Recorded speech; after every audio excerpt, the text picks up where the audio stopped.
Hello students, आज का topic रहेगा हमारा सेट्स। ठीक है, सेट का बेसिक पढ़ेंगे हम लोग। सेट की क्या डेफिनेशन है, क्या इसकी क्लासिफिकेशन है, कौन से इसके टाइप्स हैं, इनमें आगे बढ़ते जाएंगे। तो शुरुआत करते हैं। सेट सेट क्या है? ए वेल डिफाइंड कलेक्शन है, a well defined collection of objects. यहां पर एक टर्म यूज की है मैंने, वेल डिफाइंड। वेल डिफाइंड का मतलब यह है एक ऐसा विचार जिसको लेकर के सबकी सहमति बनती हो। जैसे मैंने ये बोला कि collection of natural numbers, collection of natural numbers, तुरंत आपके दिमाग में एक बात आएगी, 1 2 3 4 एंड सो ऑन। ठीक है, तो सबको पता है कि नेचुरल नंबर जो है 1 2 3 4 एंड सो ऑन, जो काउंटिंग में हेल्प करते हैं वो हमारे नेचुरल नंबर है। तो ये एक सेट हो गया बच्चों, और सेट को लिखते हैं ऐसे कर्ल ब्रैकेट के अंदर। ठीक है, दूसरी बात, अगर मैं कोई ऐसा एग्जांपल लूं, the collection of beautiful girls,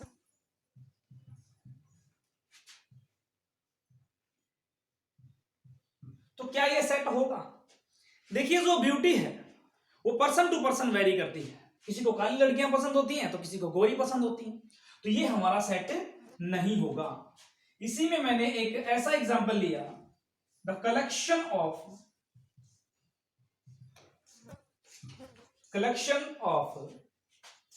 good batsman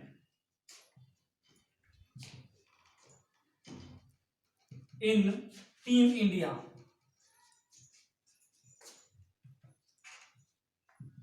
जो इंडियन क्रिकेट टीम है उसके अंदर जो गुड बैट्समैन है उनका कलेक्शन।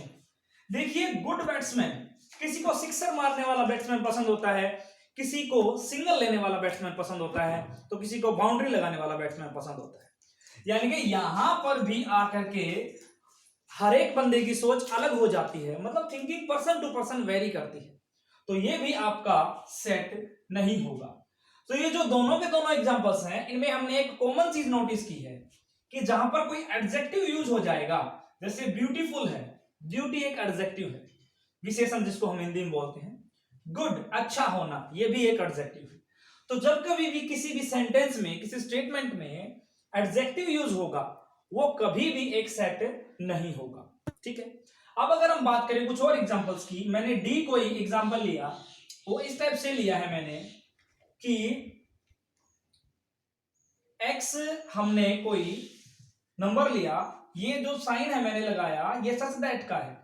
आप जैसे +1 में आए हो, कुछ डिफरेंट डिफरेंट साइंस मिलेंगे आपको। आप ऐसे डॉट भी लगा सकते हो और इसको ऐसे स्लैश करके भी लिख सकते हो।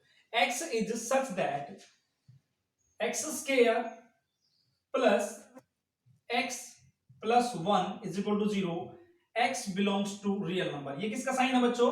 बिलोंग्स का। ठीक है, अब देखिए, x is such that x square plus x plus 1 is equal to 0।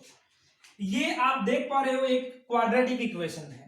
और किस टाइप की क्वाड्रेटिक इक्वेशन है? अगर हम इसका डिस्क्रिमिनेंट निकालें, जो आपने 10th स्टैंडर्ड में पढ़ा, वो होता है b स्क्वायर माइनस 4ac। यानी कि आपने देखा कि इसका d क्या आ गया? नेगेटिव आ गया।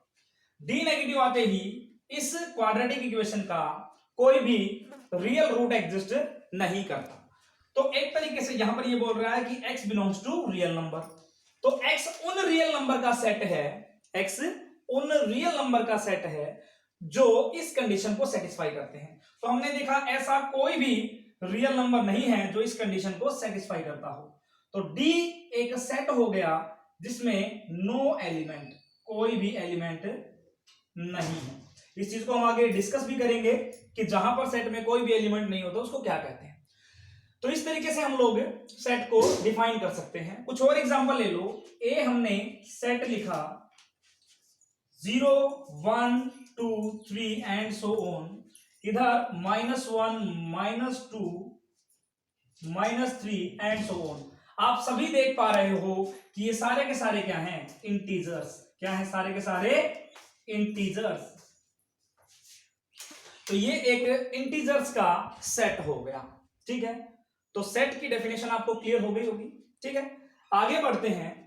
आगे बढ़ते हुए हम लोग सेट की क्लासिफिकेशन पर जाएंगे। ठीक,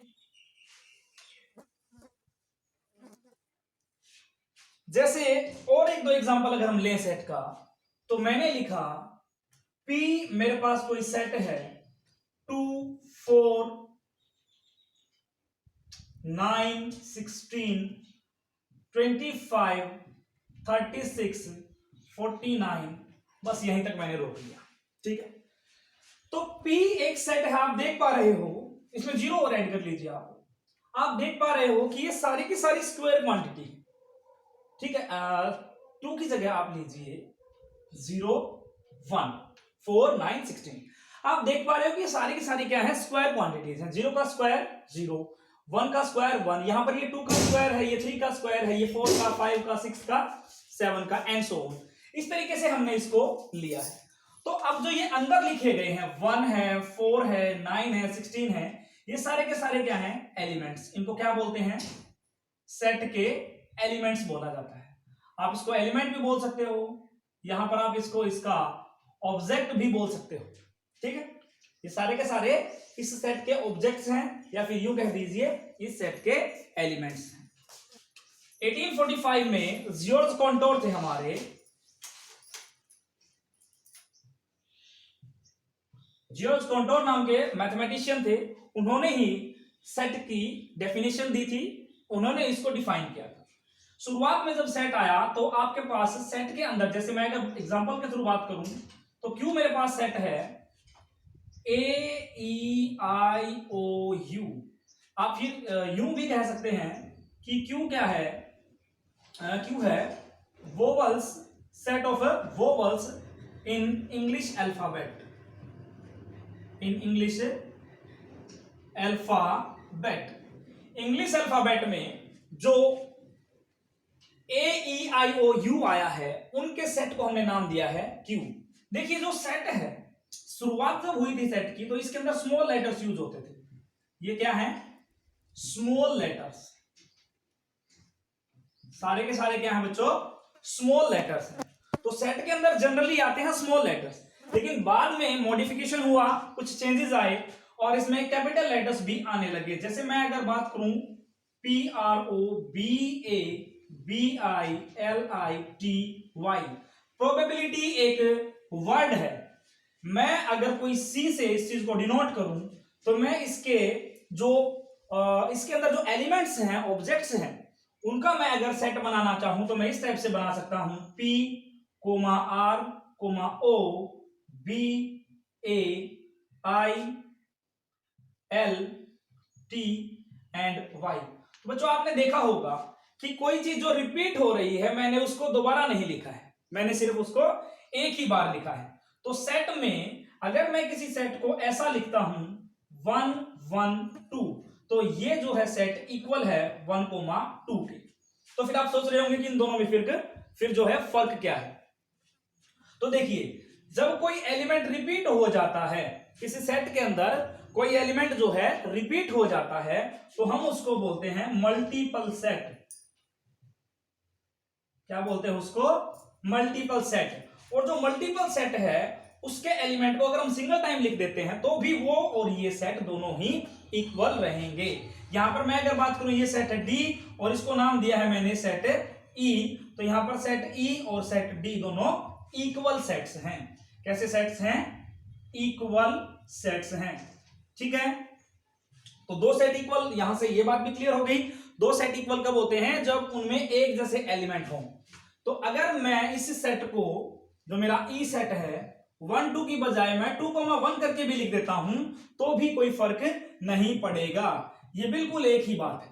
ठीक है, लेकिन मैं अगर ये बोलता हूं, मेरे पास मैंने P कोई सेट लिया, वो इस टाइप से है A, B, C। ध्यान दीजिए, मैंने जो B, C है उसको ब्रैकेट के अंदर लिखा है। इस टाइप के जो एलिमेंट्स लिखे जाते हैं, वैसे तो ये ऑर्डर्ड पेयर है, इसको आप बाद में पढ़ेंगे रिलेशंस के अंदर, जो हमारा नेक्स्ट टॉपिक है 11th स्टैंडर्ड में।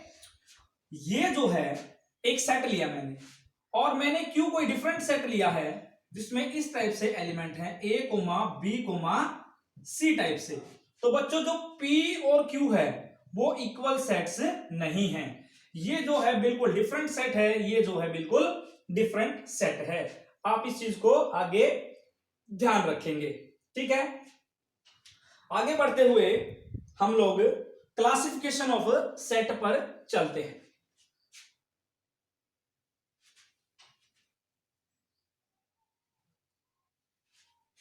क्लासिफिकेशन ऑफ सेट क्या कहता है बच्चों, कि सेट को कितनी कैटेगरीज में डिवाइड किया गया है। क्लासिफिकेशन ऑफ सेट, सेट को आपने क्लासिफाई करना है, तो क्लासिफिकेशन में दो टाइप से सेट की जो है मेनली टू फॉर्म्स हैं। कौन कौन सी फॉर्म्स हैं क्लासिफिकेशन में? आपकी सेट बिल्डर फॉर्म, या फिर इसको हम लोग रूल मेथड भी बोल देते हैं, और एक होती है हमारे पास रोस्टर या फिर टेबुलर भी बोल देते हैं, रोस्टर या फिर टेबुलर फॉर्म, ठीक है। पहले पढ़ेंगे रोस्टर देन सेट बिल्डर। देखिए जो रोस्टर फॉर्म है, ए मैंने कोई सेट लिया, जिस रोस्टर में वो फॉर्म है जिसमें जो सेट के एलिमेंट्स हैं, सेट के जो एलिमेंट्स हैं उनको सेपरेट किया जाता है कोमा लगा करके। Elements are separated by comma, comma लगा करके एलिमेंट्स को सेपरेट किया जाता है। जैसे मैंने बोला 1, 2, 3, 4 एंड सो ऑन। देखिए सभी एलिमेंट्स के बीच में जब कोमा लगा हुआ है तो हमने इसको नाम दिया, कौन सी फॉर्म है ये? आपकी रोस्टर या टेबुलर फॉर्म है। जैसा कि हमारी दूसरी जो फॉर्म है सेट बिल्डर या रूल मेथड, इसका नाम है देखो रूल मेथड। किसी ना किसी रूल के अकॉर्डिंग इस चीज को हम अगर छोटा सा बना के लिख देते हैं, जैसे मैं ए सेट है, अब मैं इसको ऐसा भी लिख सकता हूं x is such that x belongs to natural number. जैसा कि मैं आपको बता चुका हूं, ये such that का साइन है, ये belongs का साइन है, ठीक है। हमने इसी पैटर्न को चेंज करके ऐसा लिख दिया एक रूल के तहत, एक रूल के तहत। रूल क्या है कि इस सेट में x टाइप के एलिमेंट आएंगे, और x क्या है? x नेचुरल नंबर से बिलोंग करता है बच्चे, x नेचुरल नंबर से बिलोंग करता है। तो आप यहां पर देख पा रहे हो कि 1, 2, 3 एंड सो ऑन जितने भी नंबर्स हैं वो सारे के सारे क्या हैं? Natural number. तो इस फॉर्म से चेंज करके जब हम इस फॉर्म में लिखते हैं तो इसी को बोला जाता है सेट बिल्डर या फिर रूल मेथड, यानी कि किसी न किसी रूल के अकॉर्डिंग। कुछ और एग्जांपल्स ले लीजिए। बी मेरे पास कोई सेट है 1/2, 2/3, 3/4, 4/5 एंड सो ऑन। इसी चीज को स्टूडेंट्स में ऐसा लिख सकता हूं कि n/n+1। देखिए क्या चेक किया हमने यहां पर ये चेक किया कि जो डिनोमिनेटर में नंबर आया है वो न्यूमरेटर से एक बड़ा है, तो मैंने जो न्यूमरेटर में लिया उसको n, तो डिनोमिनेटर में क्या हो गया ऑलरेडी n+1। कंडीशन क्या है? सभी के सभी आपको 1, 2, 3, 4 क्या नजर आ रहे हैं? सभी आपको नेचुरल नंबर नजर आ रहे हैं। तो हम इसको ऐसा लिख सकते हैं कि जो बी सेट है उसके अंदर n/n+1 टाइप के एलिमेंट आएंगे, सच दैट जो n है वो बिलोंग करेगा किससे? नेचुरल नंबर से। यस और नो? इसको हम ऐसा लिख सकते हैं। कुछ और एग्जांपल्स ले लेते हैं। जैसे हमने सी कोई सेट लिया 0, 1, 4, 9, 16, 25 एंड सो ऑन, ठीक है। इसको मैं ऐसा लिख सकता हूं C is a set such that x square type का सेट है। किस टाइप का सेट है? जिसमें स्केयर टाइप के एलिमेंट आते हैं। देखिए आगे, सच दैट x बिलोंग करता है z से। किससे बिलोंग करता है? z से। या फिर आप z की बजाय यहां पर होल नंबर भी लिख सकते हो। क्यों? देखिए मैं इसको ऐसा लिख सकता हूं, होल नंबर मेरे स्टार्ट होते हैं 0, 1, 2, 3 एंड सो ऑन, कुछ इस प्रकार से। तो मैं इसको अगर यहां 0 डालूंगा इसके अंदर तो 0 का स्क्वायर कितना मिलेगा मुझे? 0।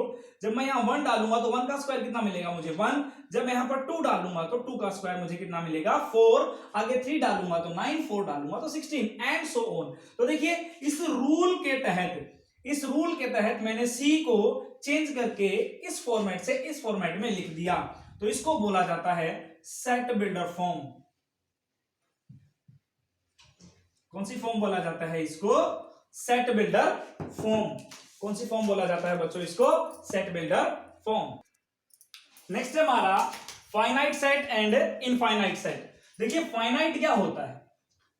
जिसकी कोई लिमिट हो, जो कहीं जाके रुक रहा हो, जिसको हम काउंट कर सकें। तो फाइनाइट सेट क्या कहलाएगा? जिसके अंदर नंबर ऑफ एलिमेंट्स काउंटेबल हो, जिनको हम काउंट कर सकें। जैसे मैं अगर बात करूं, मैंने ए कोई सेट लिया है 1 2 3 4 5, हमने कोई सेट लिया 1 2 3 4 5, तो मैं इसके अंदर काउंट कर सकता हूं कि कितने इसके अंदर एलिमेंट्स हैं। तो आप देख पा रहे हो इसके अंदर 5 एलिमेंट्स हैं। इनफाइनाइट सेट वो होता है जैसे जिसके हम एलिमेंट्स को काउंट ना कर पाए, अनकाउंटेबल, जिसके अंदर क्या हो? Uncountable elements.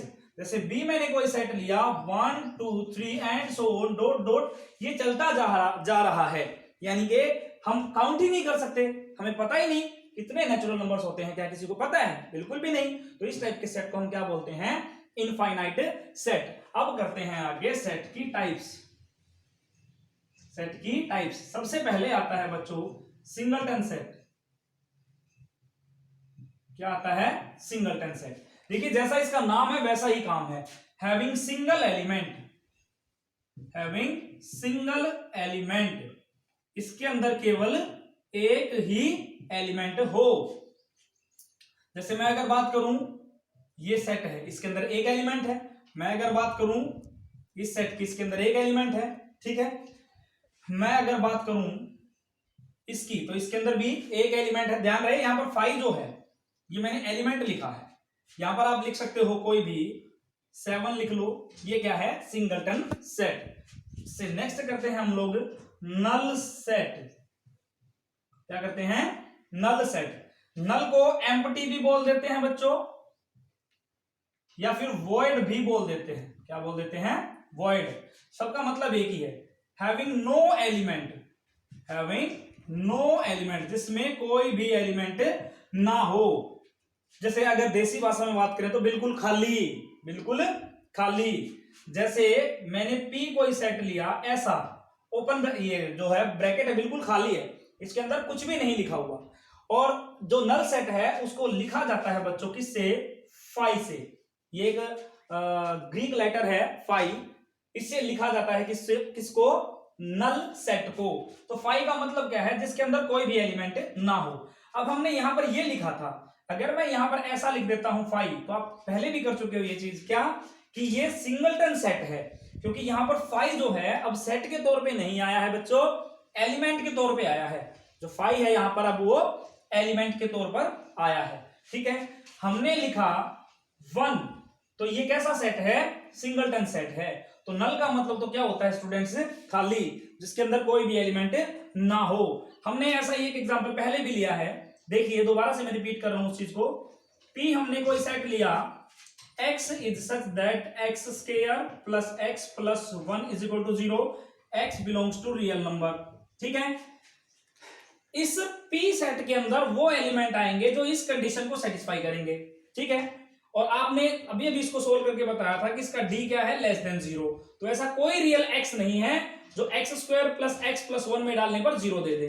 तो एक तरीके से जो P है वो क्या है बच्चों? 5। P क्या है? 5, यानी कि ऐसा कोई भी रियल नंबर आपके पास नहीं आएगा, ठीक है।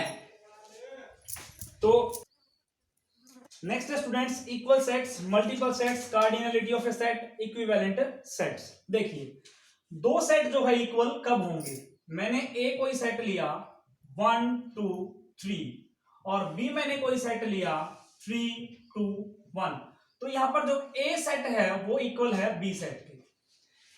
इक्वल सेट से मेरा मतलब यह है कि उसका हर एक एलिमेंट उसके हर एक एलिमेंट के जैसा हो, ना ही इसमें कुछ अलग हो ना ही इसमें कुछ अलग हो, यानी कि सभी एलिमेंट्स बिल्कुल क्या हो, एक जैसे हो। मल्टीपल सेट्स की मैं अगर बात करूं तो पहले भी हमने जिक्र किया है, P मैंने कोई एग्जांपल लिया 1 1 2 3 4 4 4, तो इस टाइप का सेट मल्टीपल सेट कहलाता है। जब उसके सेट के अंदर एक भी एलिमेंट एक से ज्यादा बार रिपीट हो रहा है तो उस सेट को बोला जाता है बच्चों मल्टीपल सेट। और यहां पर हम एलिमेंट्स की या फिर यूं कहीं ऑब्जेक्ट्स की मल्टीप्लिसिटी भी चेक कर सकते हैं। यहां पर जो 2 है उसकी मल्टीप्लिसिटी कितनी है 1, बिकॉज 2 कितने बार आया है 1 टाइम्स। और 3 की भी मल्टीप्लिसिटी कितनी है 1, और 1 की मल्टीप्लिसिटी कितनी है 2, और 4 की मल्टीप्लिसिटी कितनी है बच्चों 3। इसको बोला जाता है मल्टीप्लिसिटी। ये क्या है बच्चों मल्टीप्लिसिटी। और यहां पर एक कमाल की बात ये है कि जो ये मल्टीपल सेट है मैं इसको ऐसा भी लिख सकता हूं, ऐसा भी लिख सकता हूं, यानी कि ये सेट और ये सेट दोनों इक्वल हैं। तो कभी किसी सेट के अंदर अगर मल्टीपल एलिमेंट्स आए हुए हैं तो वो उसको किसी दूसरे सेट के इक्वल होने से नहीं रोक सकता।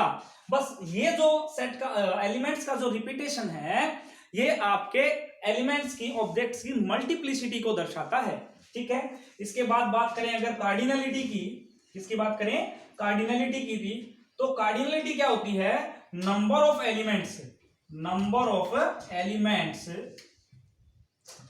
इन ए सेट, इन ए सेट, एक सेट के अंदर जो नंबर ऑफ एलिमेंट्स हैं वो उसकी कार्डिनलिटी को दर्शाते हैं।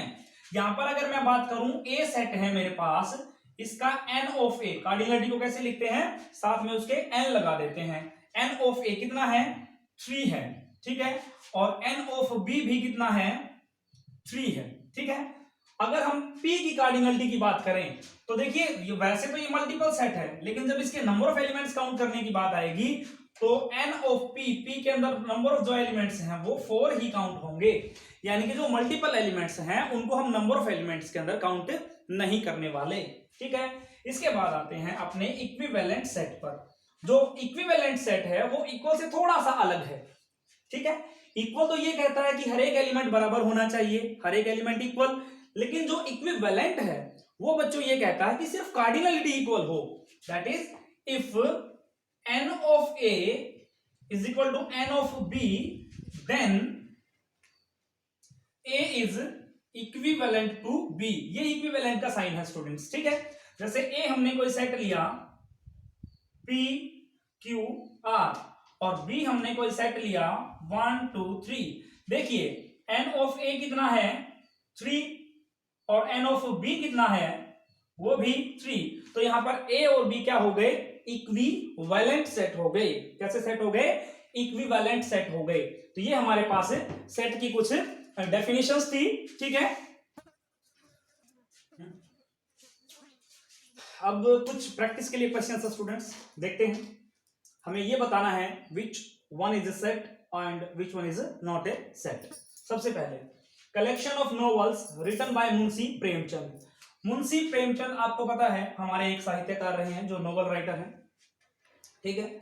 उनके द्वारा लिखे गए नॉवेल्स का कलेक्शन, भाई सीधी सी बात है ये एक सेट है, क्योंकि जो सबको पता है जो मुंशी प्रेमचंद ने लिखा है उसके ऊपर बिल्कुल एक मार्का भी होगा मुंशी प्रेमचंद का, और वैसे भी हमें पता है कि ये मुंशी प्रेमचंद ने लिखा है, तो ये एक हो गया आपके पास सेट।